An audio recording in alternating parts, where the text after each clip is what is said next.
University of Southern California and the LA County Public Health put out a report today that suggests that the penetrance of the virus is as much as almost 40 times what it was believed to be, that as many as 442,000 people in LA County may have been infected, which suggests two things. It suggests that you have a lot more people out there who could be spreading the virus, but it also suggests that the case fatality rate is more in line with the 2017-2018 flu than what we've seen in some other areas of the world. I'm wondering if you've seen that, what your thoughts were.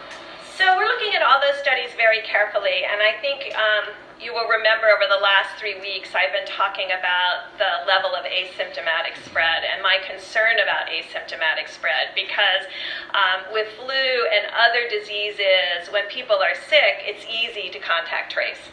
When people are not sick and shedding virus, you have to have a very different approach. Younger age groups may have more asymptomatic disease, and your asymptomatic disease may decrease with your older age groups, and that your symptomatic disease might increase with age groups. This is still our working hypothesis. We have no data right now still to support that, and we're really asking people to start testing in among the first responders and the healthcare workers that may have had the greatest exposure, because that's where the test will be most reliable.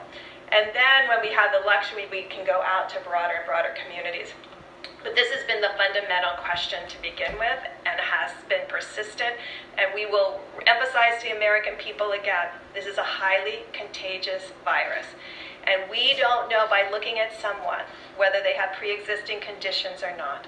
And so all of us, as far as protecting others, must continue to do all of the recommendations to ensure that when we are in an asymptomatic state, we're not passing the virus to others.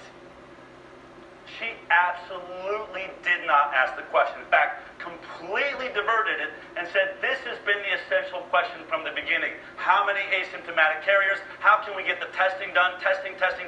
How can we keep surveillance on you?